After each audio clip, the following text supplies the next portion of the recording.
Merci. Bonjour à toutes et à tous.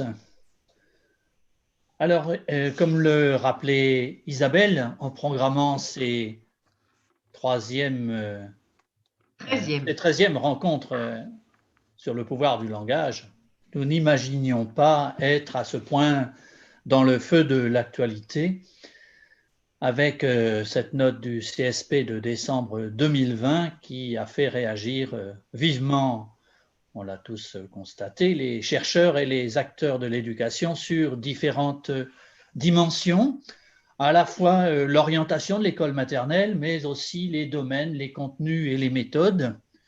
Une orientation qui amènerait l'école maternelle à devenir l'antichambre du CP et qui serait placée sous contrôle évaluatif. Des domaines réduits aux fondamentaux, polarisés sur la lecture et sur le français et les mathématiques, des contenus recroquevillés sur les aspects les plus instrumentaux, l'enseignement structuré du vocabulaire oral, et dès la petite section déjà l'invitation à travailler sur la conscience phonologique, voire l'amorce du principe alphabétique, et enfin sur la question des méthodes, une insistance sur l'individualisation des apprentissages systématiques, le tout à rebours des principes de développement des jeunes enfants. Alors, malgré le rétropédalage du communiqué du 8 janvier titré « Le CSP ne propose pas un nouveau programme mais une analyse et quelques pistes pour compléter et enrichir le programme en vigueur », personne n'oublie les attendus de la note, visant, je cite, à interroger les choix théoriques, pédagogiques et didactiques qui ont orienté la conception du programme de 2015, à reconsidérer les priorités et les finalités de l'école maternelle et à infléchir les pratiques des enseignants, page 24.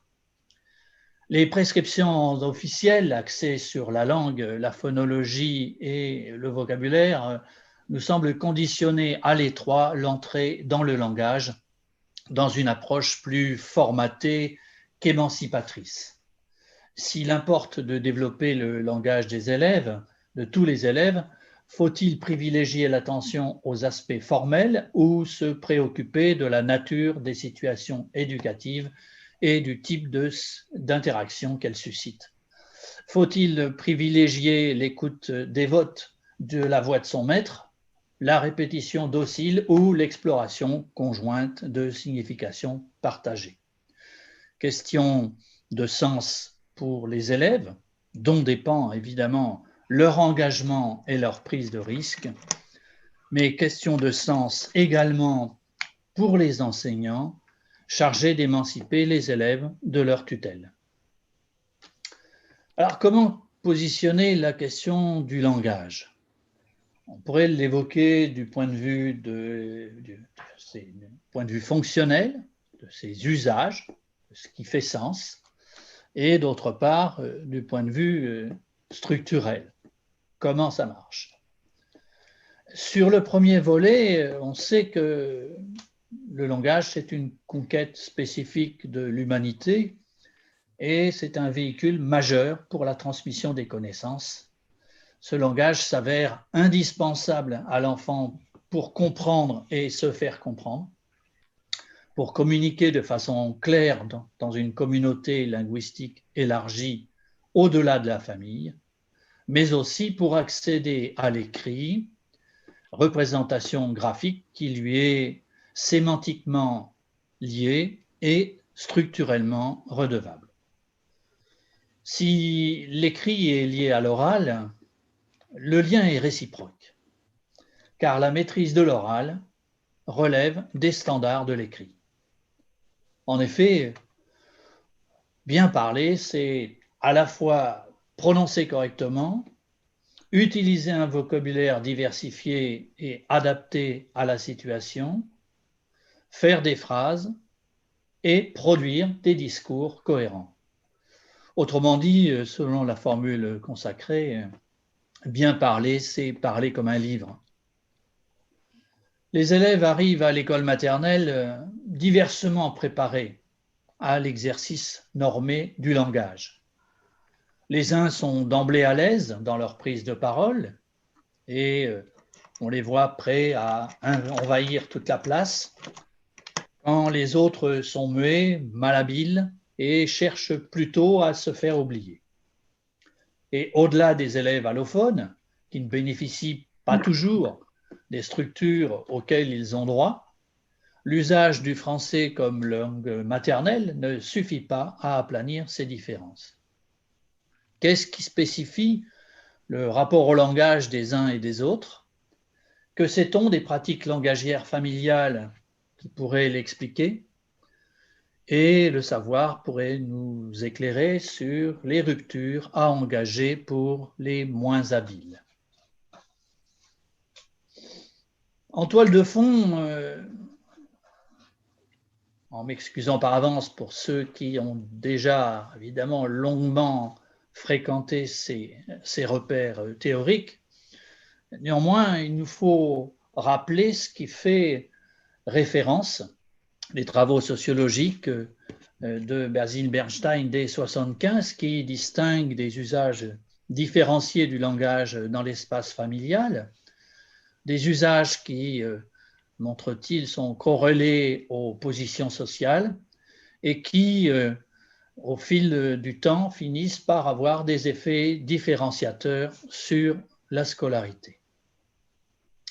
Lors des échanges familiers avec les proches, dans l'ici et maintenant de contextes communs et lorsque les références sont partagées, on peut s'entendre à demi-mot. Inutile d'utiliser des mots compliqués, le minimum suffit, tout comme les phrases inachevées et des propos relativement décousus qui sautent de coq à l'âne, qu'on voit bien lorsqu'on enregistre et qu'on décrypte des interventions et des échanges oraux. Le tout ne posant absolument aucun problème d'intercompréhension dès lors que c'est accompagné par des gestes et des mimiques. Dès lors, un vocabulaire standard, une syntaxe approximative, des significations implicites et l'expression d'implication affective caractérisent ce que Bernstein appelle le code restreint.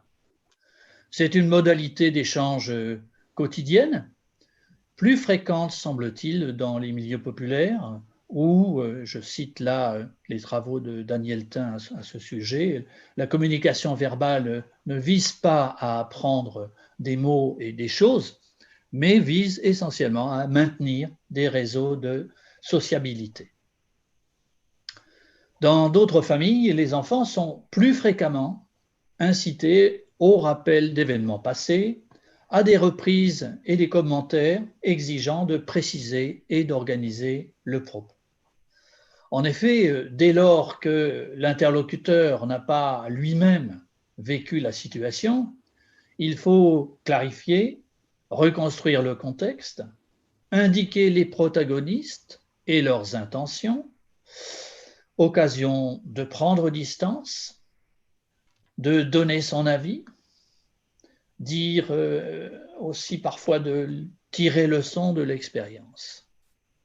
On y ajoutera l'importance dans de telles configurations d'utiliser des connecteurs qui soient logiques ou temporels pour assurer l'explication du pourquoi des choses ainsi que la succession, la chronologie des événements ayant pu expliquer les faits. Lorsque l'enfant est invité à faire des rappels de ces situations, il n'est pas rare que parfois les parents non seulement l'appellent à préciser, mais lui proposent des alternatives, veillent au vocabulaire utilisé, veillent à la façon dont les choses sont formulées et peuvent aussi parfois tirer leçon de l'expérience, c'est-à-dire de passer d'un registre du particulier à un registre du général. Eh bien, ce mode d'interaction nécessite un vocabulaire plus différencié, précis, nécessite une syntaxe plus charpentée au service de significations explicite, tout comme l'engagement du locuteur dans le point de vue exprimé, puisque c'est lui qui rapporte les propos, avec des je pense que, à mon avis, qui spécifient l'ensemble de ces éléments, spécifient vocabulaire, syntaxe, engagement du locuteur, spécifient ce que Bernstein appelle le code élaboré. C'est évidemment ce qui est convoqué dans l'espace scolaire, où les apprentissages exigent la mise à distance réflexive et d'élaboration commune, avec justification et argumentation, donc précision des termes, rigueur de syntaxe et structuration des énoncés au service d'une compréhension partagée. En écho à Bernstein, plus proche de nous, Bernard Lahire distingue le rapport oral-pratique au langage du rapport scriptural scolaire. Comment s'élaborent les dispositions culturelles et langagières dans les divers milieux.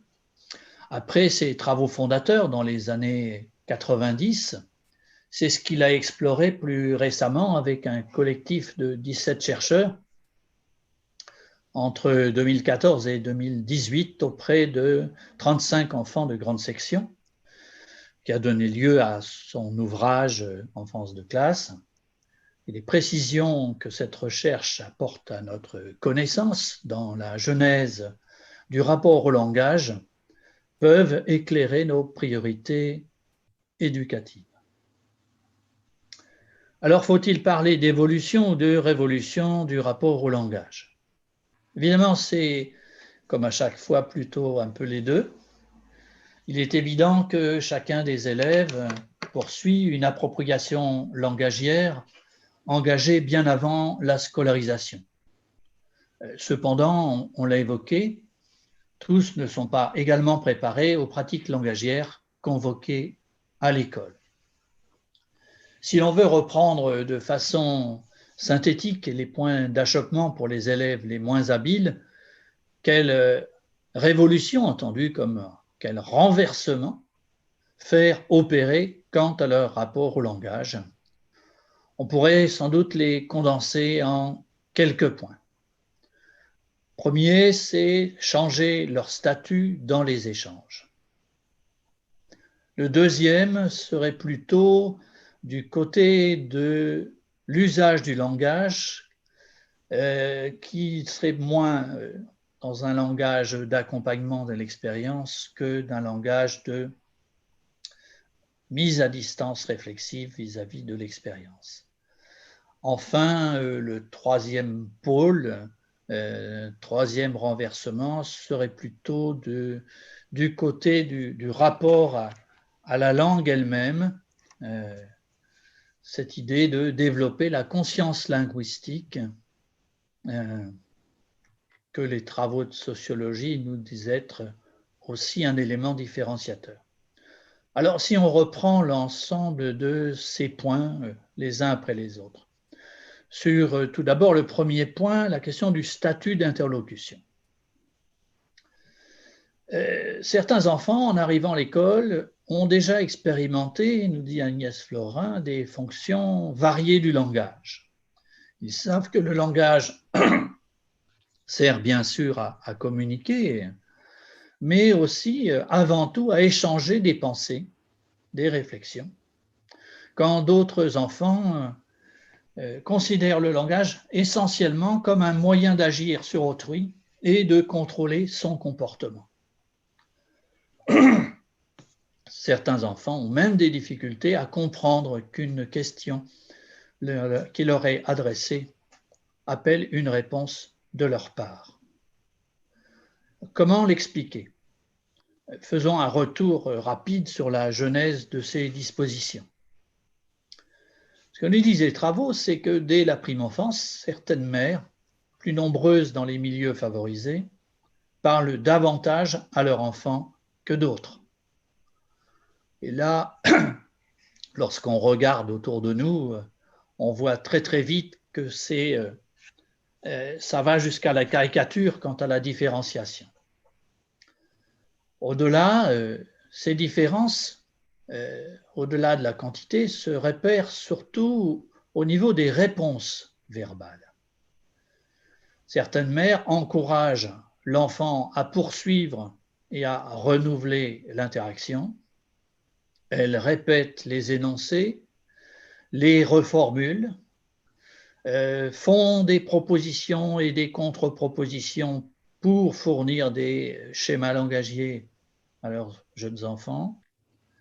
Elles formulent aussi moins d'interdictions, préférant expliquer et suggérer une alternative, présupposant bien avant même que le développement de l'enfant s'y prête, l'enfant doué de raison, et du coup construisant les conditions pour que cela advienne. L'ensemble concourt évidemment non seulement à une profusion d'interactions et de sollicitations, mais aussi à un sentiment de sécurité linguistique chez les enfants qui sont au cœur de ces échanges. En fait, ce qui diffère fondamentalement, c'est la place faite à l'enfant. Si certaines mères parlent à leur enfant, d'autres parlent avec lui. L'enfant est alors interlocuteur reconnu et actif, reconnu en tant que légitime pour introduire le thème de la discussion, enfant valorisé quand il rend compte de ses expériences, à tel point qu'aujourd'hui les adultes s'arrêtent pour l'écouter raconter ce qui lui tient à cœur, et donc enfant reconnu comme sujet autorisé et légitime pour donner son avis. Et pour les enfants plutôt habitués à se taire, à écouter, à obéir et à répéter, on saisit l'importance à l'école de multiplier les occasions d'intervenir, de donner son avis, de prendre position dans les échanges. Autrement dit, la première révolution, me semble-t-il, consiste à les faire passer du statut d'objet du discours adressé au statut de sujet autorisé et légitime pour l'interlocution. Encore faut-il que les situations s'y prêtent. Qu'en sait-on? Alors je reviens vers un texte qui date maintenant d'une dizaine d'années, mais celui du rapport de l'inspection générale sur l'école maternelle, co-signé par Philippe Claus et Viviane Bouis en 2011, que constatait ce rapport, je cite, « En règle générale, dans les classes, il est indéniable qu'il y a du langage, mais le volume et le temps de parole des enfants sont parfois peu élevés, surtout dans les écoles qui accueillent massivement des enfants de milieux populaires. Partout, on observe, poursuit ce rapport, peu d'activités structurées. On sollicite peu les enfants silencieux qui assistent à une conversation souvent décousue, plus ou moins compréhensible, avec une profusion d'interactions du type questions relativement fermées posées à l'élève et réponses. Tout se passe, je reprends les propos du rapport, comme si faire s'exprimer l'élève signifiait le rendre capable de répondre aux questions magistrales. Les interactions, donc souvent la seule relation question-réponse, se déroulent entre le maître et l'enfant. On observe peu d'échanges entre les enfants. Et il me semble qu'évidemment, tous ces points relevés par le rapport de l'inspection générale nous désignent d'emblée des contre-modèles qui pourraient nous inspirer dans la pratique quotidienne.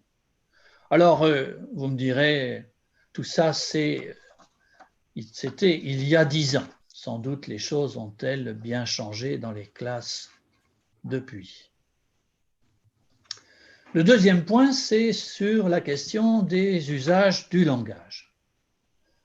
On l'a compris, il ne suffit pas de faire parler les élèves, sachant que les productions langagières dépendent des situations où elles sont sollicitées.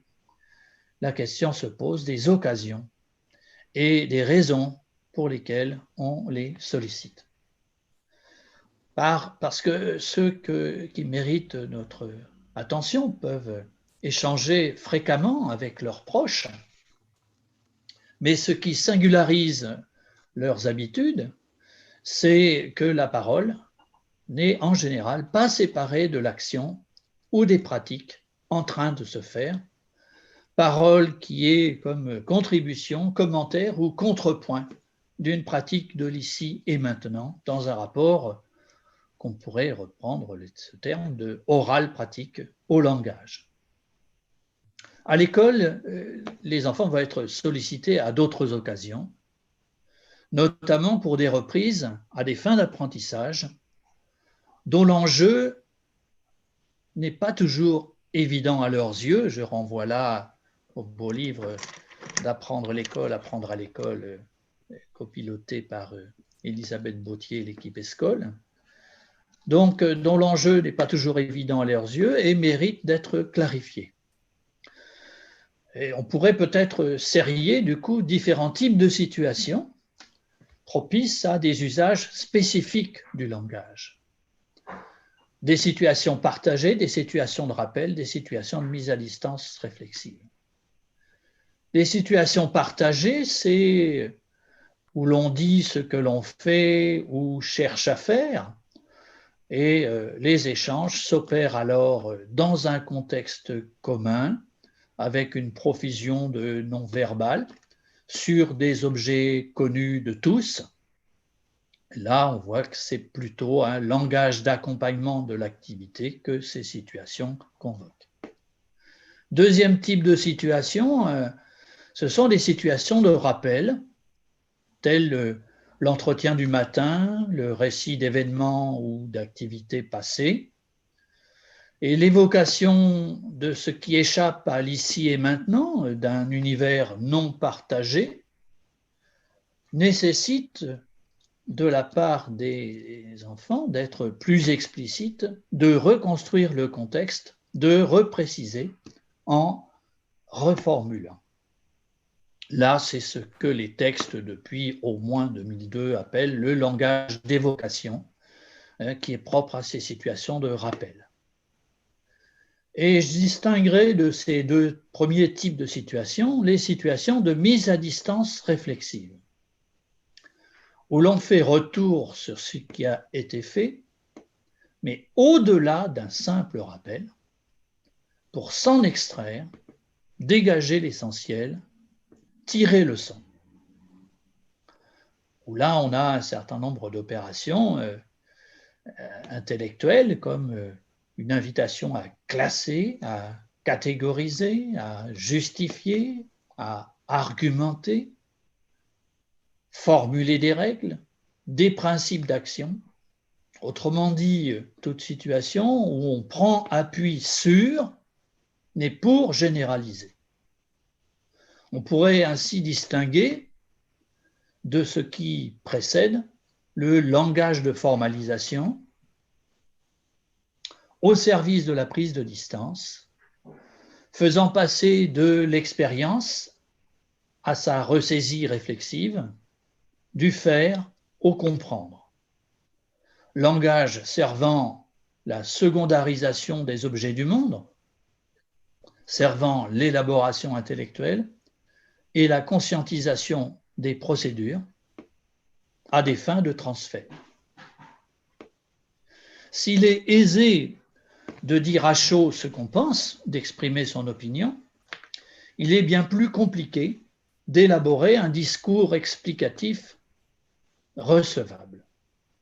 Mettre un mot n'est pas simple, d'autant moins qu'il s'agit de parvenir à une signification partagée. Et on voit bien que les autres, ne parvenant pas à comprendre ce qui, de notre point de vue, est pourtant si clair, sont ces gêneurs qui vont nous obliger à reprendre. Ces situations de réflexion conjointe en classe font rétroaction sur le langage. Se sentant incompris, les élèves éprouvent le besoin d'utiliser des termes plus précis, de justifier, d'argumenter, et cet effort langagier développe en retour la pensée. Comme le soutient Vygotsky, en se transformant en langage, la pensée se réorganise et se modifie. Utiliser le langage à d'autres fins que l'expression et la communication, exercer sa fonction cognitive, c'est la deuxième révolution à engager, le langage devenant alors outil d'apprentissage, où celui-ci ne sert plus seulement à dire le réel présent, mais à le reconstruire et à le réfléchir pour un autre niveau de maîtrise. À la mise en mots de l'expérience ordinaire s'ajoutent les échanges autour des récits imaginaires. Lorsque les enfants sont invités à raconter une histoire à partir d'un support, quelle différence constate-t-on? La chronologie, principal organisateur des récits, n'est pas un critère, semble-t-il, de différence sociale. Où les recherches pointent-elles des différences notables entre les enfants extrêmement familiers, non seulement à la fréquentation des récits de la littérature enfantine, mais aussi des échanges, on va y revenir, sur ces récits. On constate chez un certain nombre d'enfants une plus grande longueur des récits produits, que ce soit un appel à commentaires sur des suites d'images ou sur des livres illustrés, une diversité, une précision lexicale nettement plus affirmée chez les enfants des classes supérieures, on va le dire rapidement comme ça, qui par ailleurs justifient les actions et évoquent les intentions des personnages. Autrement dit, tout un tas de plans cachés de l'histoire auxquels ils ont été familiarisés. S'ils privilégient le canal verbal, d'autres élèves produisent des récits plus courts, moins structurés et davantage liés à l'action, en faisant appel du canal extraverbal, c'est-à-dire des enfants qui sont non seulement dans des racontes de récits qui ont plutôt tendance à se limiter aux actions, mais usent du mime, de modulation du ton de la voix pour rendre compte de ces récits. Et pour les sociologues, sans doute les intentions des personnages sont probablement perçues par eux aussi, mais ne sont pas exprimées. Canal extraverbal, nombreux implicites, autant de manifestations, là encore, d'un rapport pragmatique au langage que l'école peut faire évoluer par l'usage quotidien des livres. Une thèse qui avait été soutenue en 1999 par Céline Lanoé montrait que soutenait que ce sont les lectures partagées fréquentes, une sensibilisation précoce aux livres, des pratiques de lecture nombreuses et variées qui prédisent le mieux les compétences langagières des enfants de 2 à 8 ans. D'après les travaux dont on dispose, cette pratique semble désormais répandue, mais aussi diversement, très diversement pratiquée. Quotidienne dans certaines familles, plusieurs facteurs peuvent y faire obstacle dans d'autres. La connaissance du français, disent les parents, la maîtrise de la lecture, mais aussi le sens de cette pratique. Que lire, pour quel usage, de quelle manière? Au niveau des choix et usages, il semble que dans les milieux populaires, les livres sont appréhendés comme des supports d'apprentissage pratique, donnant par exemple des indications sur la façon de se comporter. Alors que dans les milieux plus scolarisés, La littérature didactique et moralisatrice est plutôt considérée avec dédain, avec hauteur, étant plutôt appréciée dans ses fonctions poétiques, imaginatives ou esthétiques. Quel usage, en effet, pour les parents les moins diplômés, les livres sont avant tout des supports de l'apprentissage de la lecture. Si on fréquente les livres, c'est pour reconnaître des lettres, des mots, voire déchiffrer et lire à voix haute.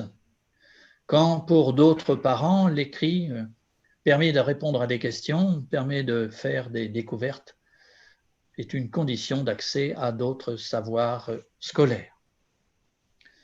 Ces parents plus scolarisés montrent une attention à la qualité littéraire, aux aspects graphiques et plastiques qui fournissent ces ouvrages des occasions de jeux de mots, de commentaires sur des aspects formels.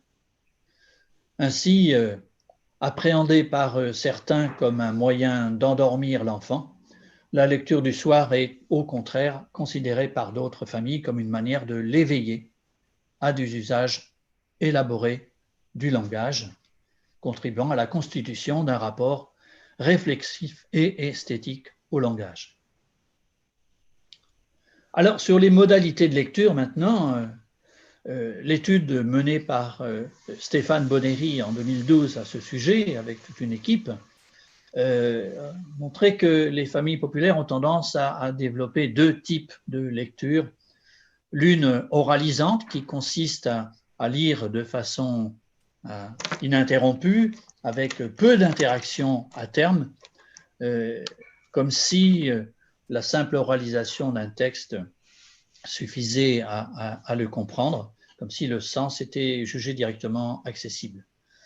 D'autres lectures sont dénommées restitutives, avec une participation de l'enfant qui est plus importante, plus sollicitée, mais sur une interrogation de type plutôt scolaire, des demandes de reformuler ou de répondre à des questions relativement fermées.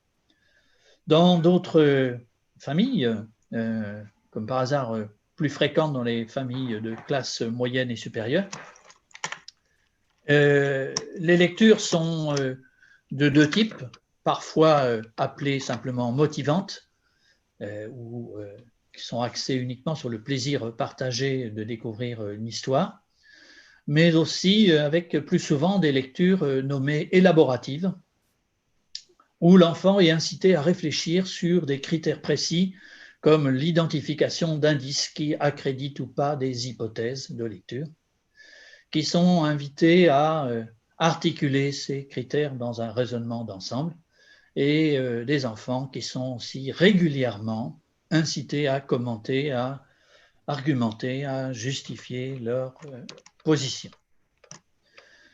Sur d'autres recherches menées cette fois-ci aux États-Unis en 2014, qui a consisté, c'est la recherche d'Hillman, à filmer 700 mères de milieux sociaux contrastés avec leurs enfants à 3 reprises, 9 mois, 2 ans et 4 ans, ont distingué 2 catégories de pratiques, simplifiant encore la catégorisation. Celle qui porte sur le code, avec une centration de l'attention de l'enfant sur les mots, les lettres et les sons, et une invitation à lire par lui-même, et d'autres centrées sur le sens, avec explication du vocabulaire, rappel et résumé du titre, lien avec les expériences de l'enfant, lien avec d'autres livres, invitation à la mise en scène, examen des illustrations, incitation à poursuivre l'histoire, etc. Quel constat font ces recherches? Que plus le niveau atteint par les parents, et notamment par la mère, qui reste largement la première impliquée dans les échanges, notamment éducatifs, mais aussi des lectures du soir, plus le niveau d'études atteint par la mère est élevé, donc plus le temps d'échange autour des livres est élevé, plus augmente le nombre d'échanges sur le sens du texte. Et comme par hasard, la quantité d'énoncés portant sur le sens est en corrélation avec le niveau de vocabulaire atteint par l'enfant. Autant d'éléments, évidemment, qui nous semblent instructifs pour l'usage de la littérature à l'école. Permettre aux jeunes enfants, aux jeunes élèves de maîtriser non seulement la chronologie des récits, mais aussi d'en révéler les plis cachés, tels les intentions des personnages qui en tissent la trame. Ces échanges autour de l'univers intime, des sentiments et des passions, invitent l'enfant à une identification alors distanciée, élargissant leur expérience sensible.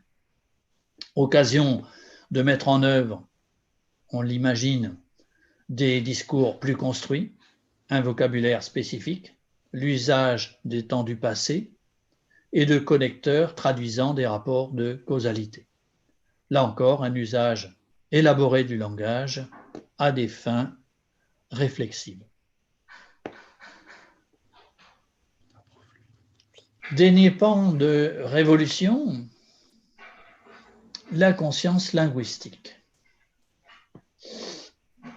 Le passage d'un langage outil d'apprentissage à un langage objet d'apprentissage. Lorsqu'on est immergé dans un rapport pragmatique au langage, son usage et sa signification priment. Les sociologues constatent que dans les milieux populaires, en tendance, la parole se prend rarement pour fin. Elle vise plutôt à accompagner l'action, je l'ai dit, sans attention particulière aux formes de l'expression, à la correction, à la précision de ce qui est dit. Le peu d'attention aux termes employés, la non-reprise corrective entretiennent cet usage insu du langage, l'inattention vis-à-vis de ces aspects formels. Dès lors qu'on est ou qu'on croit être compris, inutile de reprendre. Cela pourrait expliquer la persistance chez certains enfants de problèmes de prononciation, la faible étendue du lexique et les approximations syntaxiques. Dans d'autres milieux, on s'attache non seulement à réguler les enfants par la parole, je l'ai dit, en ayant tendance à plutôt expliquer à l'enfant le pourquoi des comportements inadaptés dans telle ou telle situation, non seulement donc à réguler les enfants par la parole, mais aussi à réguler la parole des enfants. À l'attention à la prononciation s'ajoutent des pratiques correctives à l'égard des termes employés, ainsi qu'une habitude à jouer avec les mots et leur signification, y compris autour de ce qu'on appelle les gros mots. Les gros mots invitent à sans doute à expliquer plus largement. Donc, toute incitation faite aux enfants à prêter attention au langage, à le manipuler, invitation à découper mots et syllabes, à repérer des homophonies, à s'approprier des formes verbales et des structures narratives, toutes ces activités que mènent un certain nombre de parents sont des activités d'entraînement à une posture réflexive et analytique vis-à-vis du langage.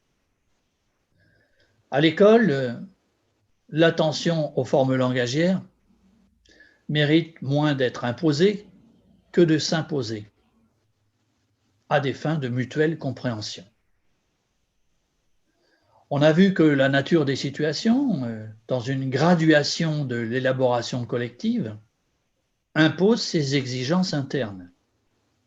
Se sentant incompris, il faut reprendre, déplier, expliciter davantage, préciser, voire justifier.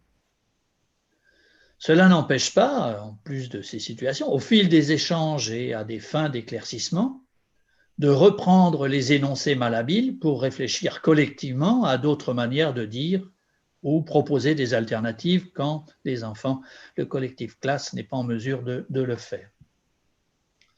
Par ailleurs, d'autres temps sont spécifiques à l'arrêt sur langage, notamment tout ce qui concerne, outre les comptines, l'usage poétique et autres jeux de mots, la rencontre avec d'autres langues et la production d'écrits.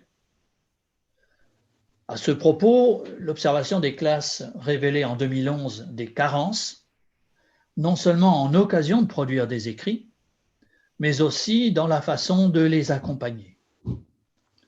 Avec une inspection qui constatait que la production d'écrits à l'école maternelle, qui suppose l'assistante du maître, suppose une assistance qui ne passe pas seulement par la tenue de l'outil scripteur, mais un appui pour construire le propos et pour aider par des questions et des relances appropriées à transformer un énoncé oral en un texte, en un message construit, compréhensible par un tiers dans une situation de communication authentique.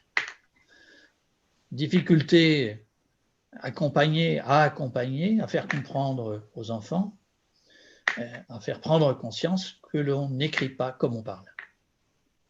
C'est l'aboutissement, disait le rapport de l'inspection générale, de tout un travail sur le langage oral et d'une acculturation à la langue des histoires.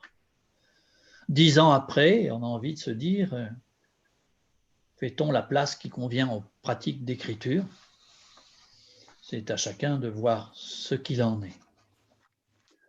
Mais je vois que l'heure tourne et il est temps sans doute de rendre la parole pour faire place aux pratiques initiées à la production écrite, à la littérature enfantine, modifier le regard à l'égard des objets et des situations grâce au langage, autant de rendez-vous proposés par les ateliers auxquels vous êtes conviés. Espérons qu'ils puissent révolutionner l'ordinaire dans une fraternité complice. Je vous remercie de votre attention.